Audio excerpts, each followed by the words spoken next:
여러분 안녕하십니까. 경제현장 오늘 시작합니다. 문재인 대통령이 어제 새 한국은행 총재 후보로 이창용 국제통화기금 아시아태평양 담당 국장을 지명했습니다. 이창용 후보자는 글로벌 감각과 네트워크가 좋은 뛰어난 경제학자라는 평가가 있지만 문제는 지명 절차와 방법이었죠. 문 정부와 윤 정부의 신구 갈등을 격화시킨 한국은행 총재 지명 어떻게 봐야 하는지, 그리고 향후 통화 정책은 어떻게 예상되는지 토론해 보겠습니다. 유튜브 실시간 댓글 의견 주시면 토론에 반영합니다. 경제현장 오늘입니다.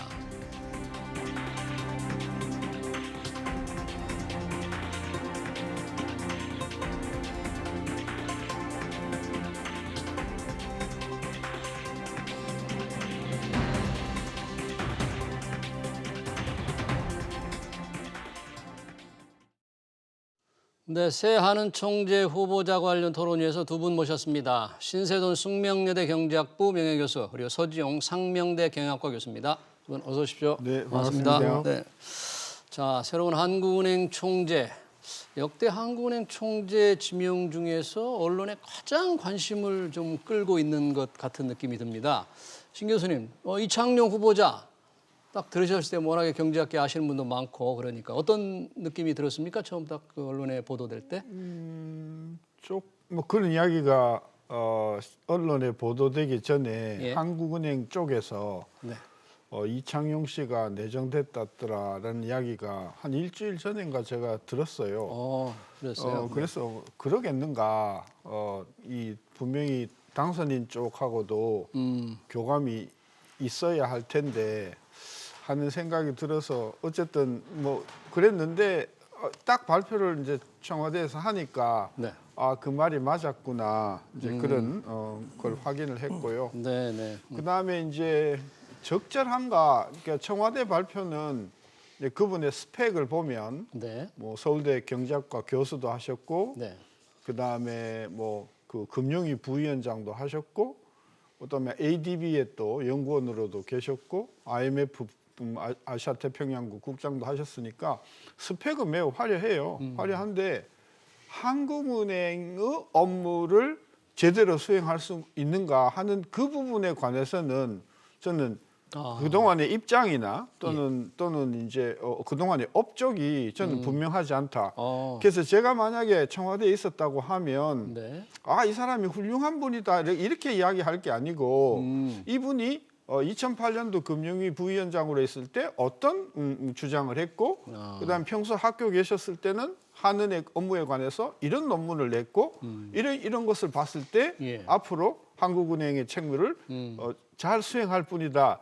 이걸 이렇게 설명을 했었어야 되는데 그냥 뭐 IMF 그다음에 ADB 이런 걸 가지고 네. 훌륭하다고 해버리니까 우리 같이 이 분야에 예. 그 오래 몸을 두고 있는 사람의 입장에서는 딱 던져지는 질문이 네. 한은 총재의 업무를 잘 수행할 수 있을까? 이 부분이 궁금하다. 그렇군요. 지금 전체적으로 우리 언론이나 일반 국민들의 관심은 지명 절차가 신구 지금 권력의 이제 갈등을 격화시키다 이런 쪽에 좀 관심이 있는데 우리 신세동 교수님 이분의 과연 한국은행 총재로서의 적정한가 이런 논란을 지금 제기해 주셨는데 여튼 뭐 글로벌 감각이 뛰어나다. IMF, ADB 이런 경력이 굉장히 중요한 경력은 되는가요? 이 이창용 후보자? 예, 그렇습니다. 최근에 이제 그 금융통화 정책이 특히 미국이라든지 유럽권 예. 그 선진국들의 그 통화 정책과 보조를 맞춰서 신축적으로 운영되는 측면이 있기 때문에 예. 글로벌 그런 그 경제나 금융시장에 대한 감각이 있으신 분들이 필요하죠. 뭐 외견상으로만 보면 예. 학계, 뭐 관계, 국제기구 경험이 있는 두루 갖춘 아주 그 금융 경제 전문가로서는 스펙은 훌륭하신 분이고 손색이 없을 정도로 이렇게 지명도가 있으신 분이죠. 특히 학생들 사이에서도 그 경제학 언론 그 처음 그 입문서로서 경제학 언론? 예, 이중구 교수님하고 우리 이창용 교수님이 저술을 하신 경제학 언론 아주 베스트셀러로 인기 있는 분 두 분이 함께 썼습니까? 예, 많이 이중구? 이제 알려진 분이고 그다음에 또 과거 2008년 이명박 정권에서도 예. 금융위에서 이제 부위원장 역할을 하시면서 뭐 산업은행 민영화 또 추진도 했고 정부에 입각을 해서 여러 가지 또 그 행정 경험도 쌓았기 때문에 이게 학자들이 처음에 이제 범하기 쉬운 여러 가지 실수 이런 것들도 많이 좀 극복할 충분한 역량을 갖춘 분이다 이렇게 생각이 되고요. 예. 다만 이제 우리 신 교수님 말씀하신 대로 이제 통화 정책과 관련돼서 뭐 한국은행에 대한 그 내부 사정 그다음에 금융통 그 위원장으로서의 어떤 주관하는 어떤 역할의 무게를 비춰 보면 예.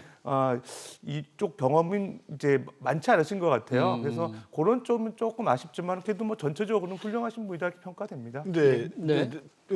좀 그러니까 하는 총재니까 예. 우리가 좀 엄밀하게 또 우리 같이 이쪽 분야의 전문가들이 예. 점검하지 않으면 안 검증을 된다고 한번 해보십시다. 네, 보십시다. 이 이창용 이 지명자가 금융위 부위원장이 된 게 2008년 3월이에요. 2008년 3월이면 네, 이명박 정부 출범하고서 바로 됐습니다. 예. 그때 한국은행이 그해 8월에 예. 금리를 5%에서 5.25로 올렸어요. 자, 이때를 제가 생생히 기억하는데 네. 이미 2007년 말서부터 서브프라임 모기지 회사들이 부도가 나기 시작했었어요. 미국에서는. 네. 그러면서 2008년 초서부터 이게 서브프라임 위기가 심상치 않다는 게 웬만한 사람이 다 알 상태였는데 네. 당시 한국은행 총재가 아마 제 기억에 이성태 총재였는데 이성태 전 총재였다. 네, 이분이 금리를 전격적으로 올려버렸어요. 전혀 거꾸로 갔죠. 갔네요. 갔을 때 이분이 금융위 부위원장이었어요. 금융위 부위원장이었다. 네. 네. 그래서 사실은 우리가 이제 금리가 본격적으로 이제 떨어지기 시작하는 게 금융위기가 터진 2008년 10월 이후거든요. 예. 그러면 금융위 부위원장으로 있으면서 그렇게 학식이 풍부하고 그러다고 하면 이때 한국은행이 5%에서 5.25%로 올리는 이 잘못된 처사는 그게 바로 2008년 올리자마자 8월입니까? 예, 8월에 올렸다가요. 네. 2달 뒤에 내려요, 한국은행이. 그러고는 아주 계속해서 내리거든요. 그래요? 저는 이게 대표적인 한국은행의 금리 인상이 잘못된 시점이다. 이때 금융위의 부위원장으로 계셨다는 점 제가 꼭 하나 지적하고 싶고 네. 이건 청문회에서 네. 이때 입장을 저는 반드시 물어야 된다고 생각하는 통화 정책 거고요. 거꾸로 갈 때 도대체 넌 뭘 하고 있었느냐? 그죠? 이렇게. 그다음 두 네. 번째는요. 이분이 아태국장으로 있기 시작한 게 2014년서부터거든요. 예. 2014년서부터 지금까지 이제 아태국장으로 있었는데 그때가 우리나라의 최경환 부총리가 예. 그 당시 금리를 아주 전격적으로 네. 내려서 2.25가 넘던 것을 1.25로 한 5번에 걸쳐서 금리를 내릴 때입니다. 이때. 이제 한국은행 총재가 내린 최경환 부총리가 직접 내릴 수 있는 그러니까 거니까. 최경환 부총리가 네. 네. 이제 이주열 총리를 이주열 해서 총재. 내렸을 네. 때 네. 아태국장으로서 뭐 했냐는 거예요. 아태국장은 IMF 국장인데 우리 통화 정책에 대해서 어떤 조언을 어떻게 했어야 될까요? 그러니까 이 부분에 대해서 그러니까 그 아태국장으로서 어떤 입장이었는지 IMF가 저는 이거 굉장한 실책이라고 생각하거든요.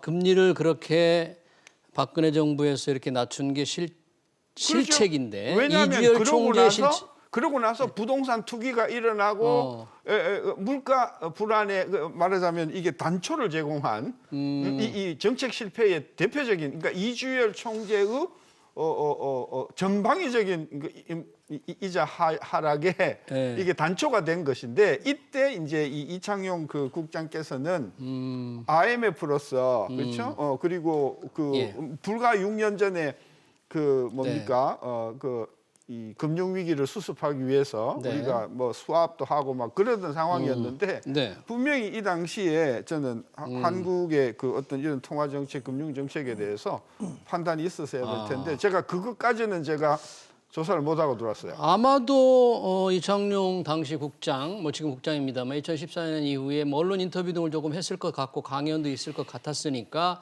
그 시절 그 당시에 도대체 어떤 입장을 표명했는지를 한번 좀 잘 조사를 해서 2014년도에 IMF가 한국에 대해서 어떤 권고를 했는지 이번 청문회에 그런 부분들을 조금 거론하고 검증을 좀 철저히 좀 해볼 필요가 있다. 그러죠. 그러고 나서 이분이 정말 우리가 사후적으로 판단해봤을 때 이분이 특히 한국은행 총재로서 위기를 수습할 수 있는 충분한 어떤 능력과 어떤 그런 리더십이 있다고 판단이 되면 예. 그거는 뭐 여야를 막론하고 우리가 예. 예, 꽃다발을 줘서 환영할 일이지만 예. 아직 그 부분이 확실하지 않기 때문에 어떤 검증 어떤 좀 예. 필요가 있다 이런 생각입니다.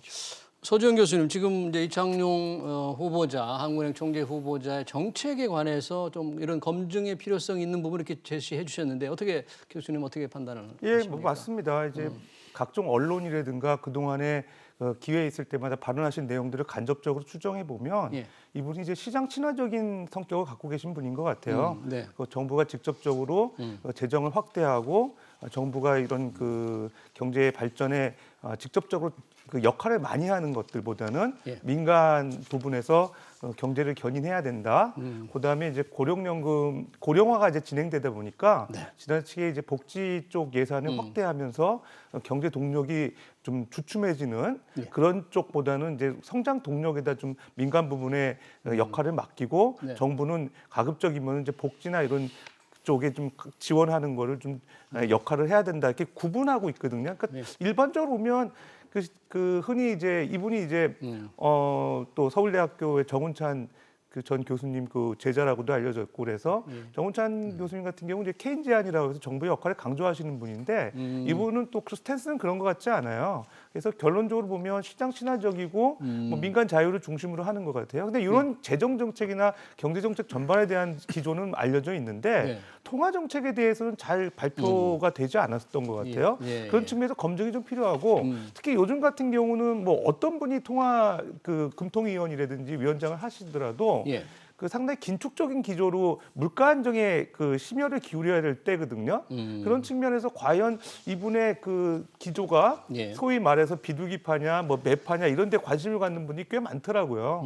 그런데도 불구하고 뭐 굳이 언론에서 중립주의적인 성격을 갖고 있다, 모호한 입장을 이제 갖고 있는 거 아니냐 좀 우회적으로 비판하신 분도 있는데 어쨌든 그런 그 기조, 특히 물가 안정이 가장 좀 중요한 상황이거든요. 한국은행에서 그런 쪽에 명확한 좀 그 가이드라인이나 본인의 어떤 정책의 기조를 좀 밝히시는 게 필요한 시점 아닌가 생각됩니다.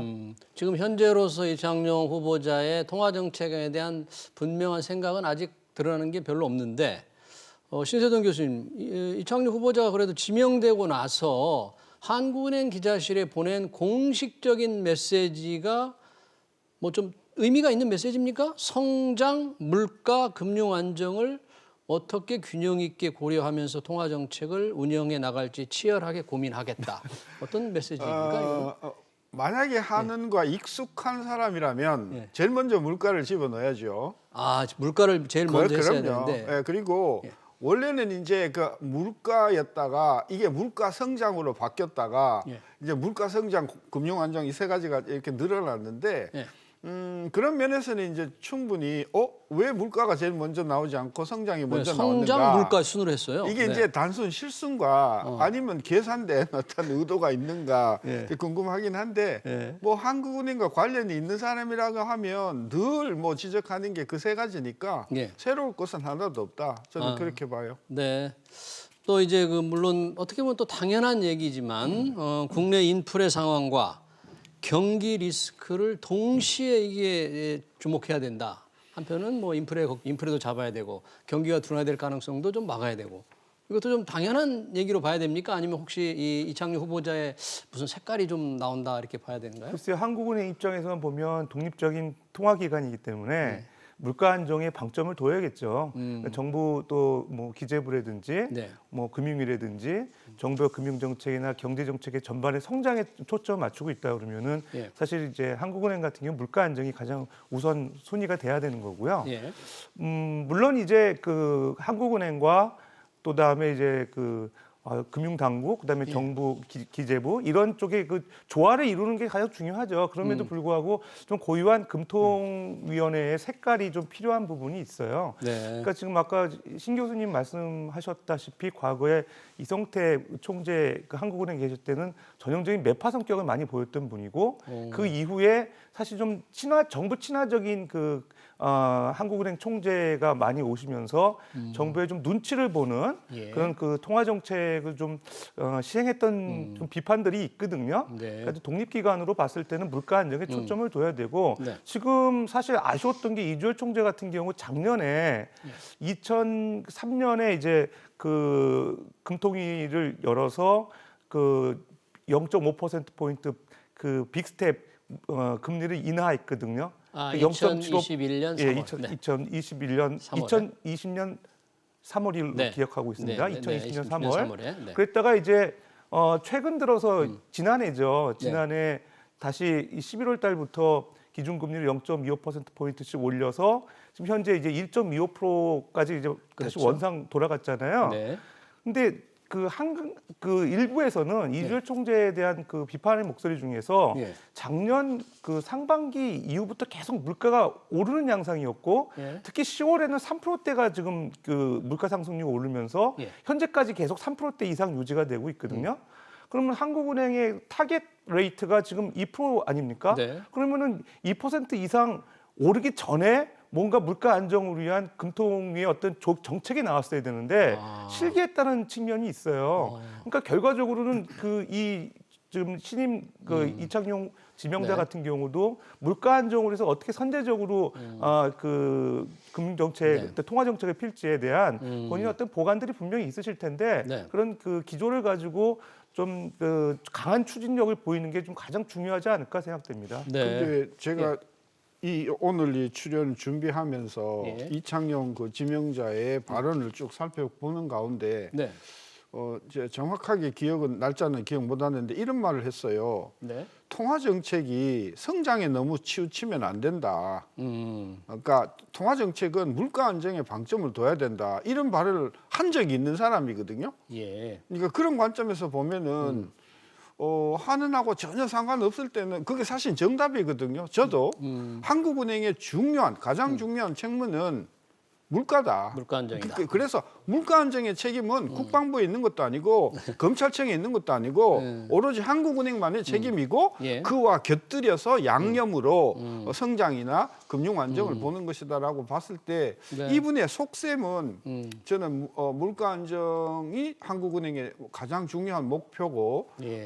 그 통화 정책도 거기에다가 집중해야 된다는 그 말을 보고 이 부분은 참 신선하다라고 생각을 하고 있었는데 엊그저께 또 기자가 들이대니까 네. 이제 성장, 물가, 금융안 이렇게 이야기를 하니까 이제 청문회에서 그 입장을 예. 분명히 우리가 좀 살펴봐야 되겠죠, 당연히. 네. 뭐 통화 정책에 대해서는 뭐 직접적인 자리에 있지 않았기 때문에 통화 정책과는 분명히 알 수 없지만 일반적인 경제 상황, 경제 정책에 대해서는 그동안 인터뷰한 과정에서 드러나는 거 보면 아까 재정 말씀 잠깐 해주셨는데 재정이라든지 또는 뭐 내수 상황이라 이런 것들에 대해서는 조금 몇 가지 좀 분명한 입장들이 있는 거죠, 이 사람.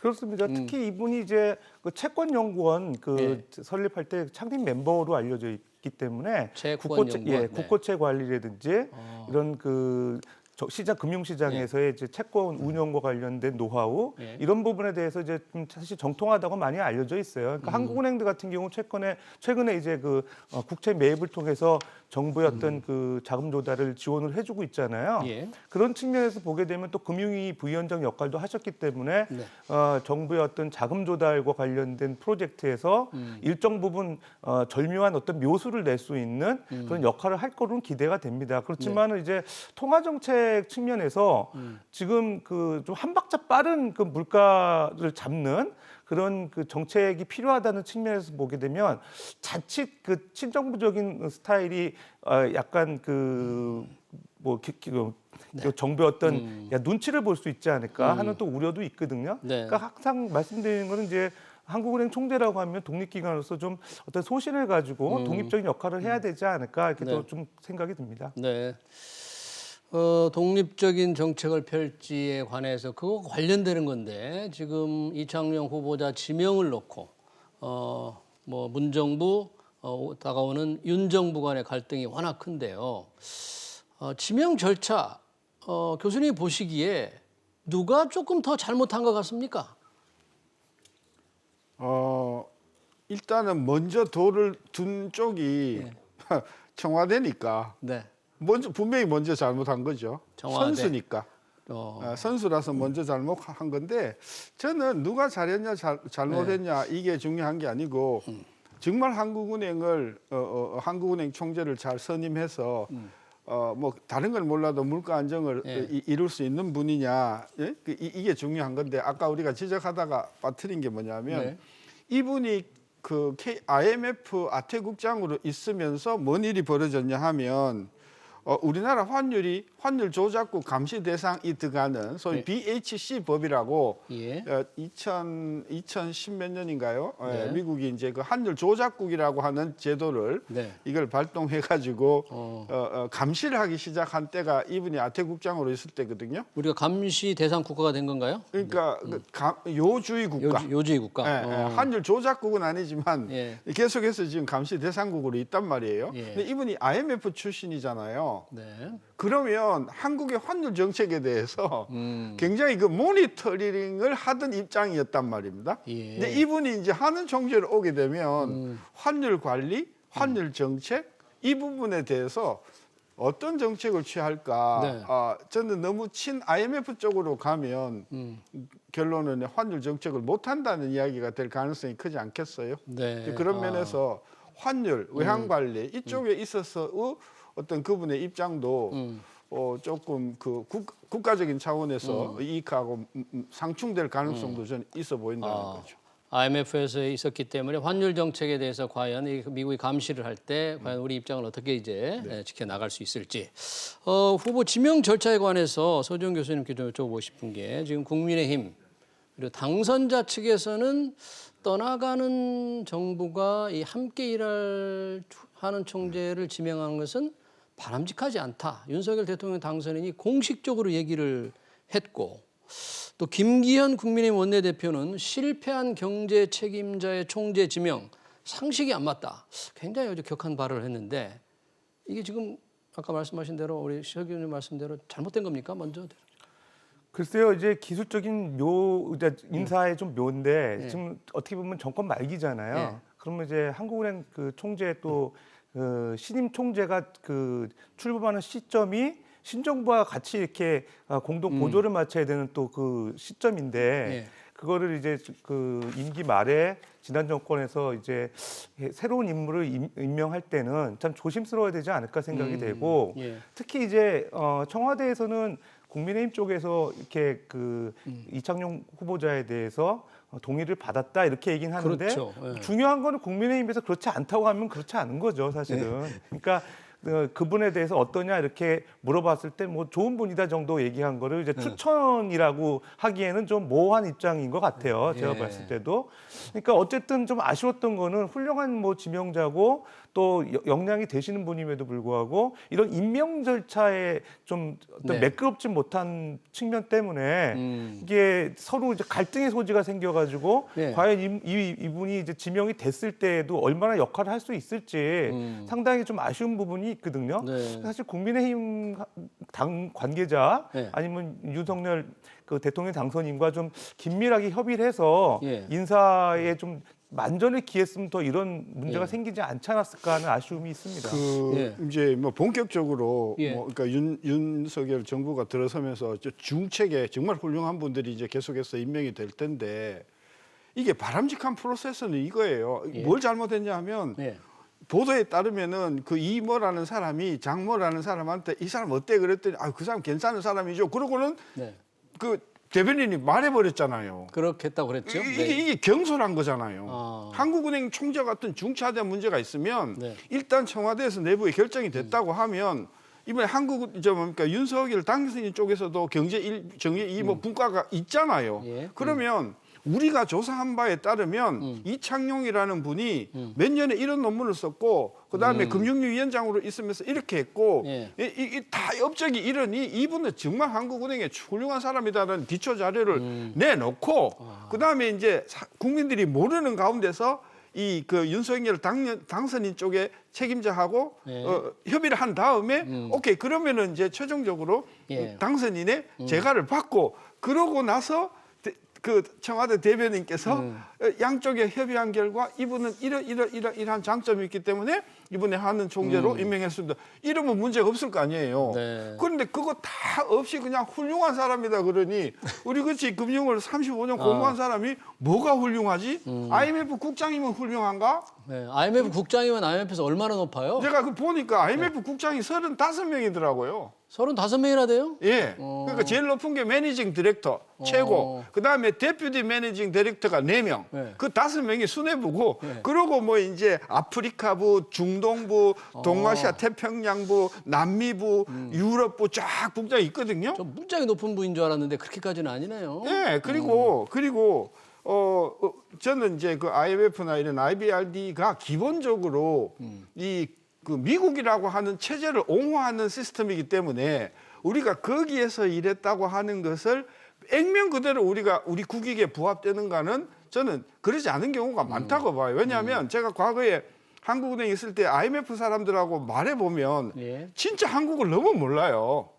한국 내용을 너무 모르면서 예. 그냥 그 리포트만 가지고 한국을 재단하니까 잘못 재단하는 경우가 많기 때문에 우리가 좀 비판적으로 접근할 필요가 있다. 그런 관점에서 네. 이 인사 말고도 다른 인사들이 앞으로 계속해서 이렇게 좋다고 하는데 뭐가 좋은지도 모르는 사람이 그 사람에 계속해서 대해서. 나면 그 피해는 저는 고스란히 국민한테 돌아온다. 그런 차원에서 이번 일을 계기로 해서 윤석열 당선인 쪽에서도 새로 임명되는 사람이 이런 족적을 가지고 실제 업적을 가지고 훌륭하다. 이걸 이렇게 해야 국민이 설득하지. 네. 그게 아니고 뭐 그냥 스펙만 좋다고 뭐 하버드 대학만 나왔다고 네.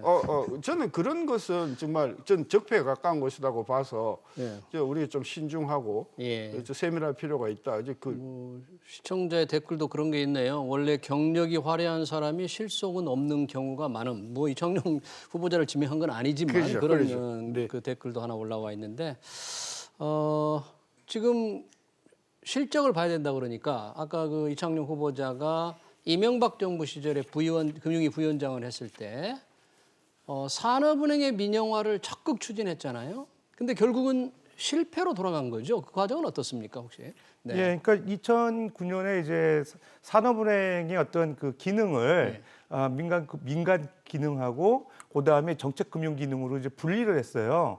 그리고 이제 산업은행을 이제 시장에서 매각을 해서 민영화시켜서 매각하면 한 최대 이제 60조 원 정도로 확보할 수 있을 거라는 계획을 갖고 있었고요. 그다음에 이제 아무래도 이명박 정권에서는 이제 민영화 쪽에 이제 많이 방점이 있다 보니까 그 당시 이제 곽승준 청와대 수석, 그다음에 정광우 금융위원장 중심이 됐고, 그다음에 바로 입각하신 이제 이창용 부위원장까지 이제 합세를 해서 산업은행 민영화를 추진을 했죠. 근데 결론적으로 놓고 보면 한국정책금융공사를 띄어내는 과정이 있었는데 불구하고 그때 당시에 이제 한 정부가 한 15조 정도 자본금 출자를 해가지고 여러 가지 그 인력도 동원을 하고 시간도 들여가지고 노력을 많이 했는데 결과적으로 2015년에 다시 재합병이 됐거든요. 한국은행이랑 산업금융지주 정책금융공사가 합병이 돼서 지금의 산업은행이 된 거죠. 정부가 100% 지분을 갖고 있는. 그럼 결과적으로 보면 그 사이에 한 6년 동안 무슨 짓을 한 거냐. 이런 또 상당히 좀 아쉬운 부분이 있는 거거든요. 그러니까 노력은 많이 들이고 돈도 많이 썼는데 도로아미타불 된 거 아니냐. 이렇게 보면 실패 사례로 보여지는 거죠. 근데 이제 굳이 이제 뭐 이창용 부위원장 입장에서 변명을 한다고 하면 그 당시에 이제 역할을 주도했던 그 정광우 위원장, 곽승준 청와대 수석, 사실 이런 분들이 아무래도 좀 더 동력을 갖고 움직이다 보니까 이분은 이제 어느 정도 그 순응하는 쪽으로 이제 결정을 내리지 않았을까라고 보여지는데 이분이 또 최근에 재밌는 얘기를 한번 하시더라고요. 뭔가요? 이 과거에 정부에서 일을 했던 경험이 있는 분 중에서 그 실패에 대해서는 한 번 정도 이렇게 그 재고해주고 너그럽게 좀 이해해주는 측면도 필요하다 이렇게 얘기를 하시더라고요. 그러니까 뭐 정부 역할하면서 실수 한두 번씩은 할 수 있지만 그걸 반면교사 삼아서 더 나은 어떤 성과를 낼 수 있는 기회가 되지 않겠냐 이렇게 좀 우회적으로 표현하시는 것 같은데 어쨌든 과거의 그 산업은행 인수권에 대해서는 지금 좀 어떤 결론적으로 실패라고 많이 평가를 하고 계십니다. 네. 신세동 교수님 마지막으로 이창용 후보자 뭐 청문회 넘어가는데 큰 문제 없을까요? 그럼 일단 아까 제가 제안한 대로 그런 분야의 업적을 꼼꼼히 따져본 다음에 우리 그 인사청문회에서 아주 훌륭한 분이다라고 판결이 되면 예. 좀 거기에 따르는 게 좋고 예. 그게 아니면 저는 그 부분에 대해서는 저는 다시 재고를 하는 그런 따라서 이번에 청문회 절차에서 그분의 능력이 충분히 제대로 검증되는 그런 절차가 일단 필요할 것 같습니다. 네, 통화 정책에 대한 생각과 능력에 대한 분명한 좀 검증이 필요하다 그런 얘기네요. 네, 이창용 한국은행 총재 지명자에 관한 토론 시간 관계상 여기서 마치겠습니다. 지금까지 신세돈 숙명여대 경제학부 명예교수 그리고 서지용 상명대 경영학과 교수였습니다. 고맙습니다. 네. 네.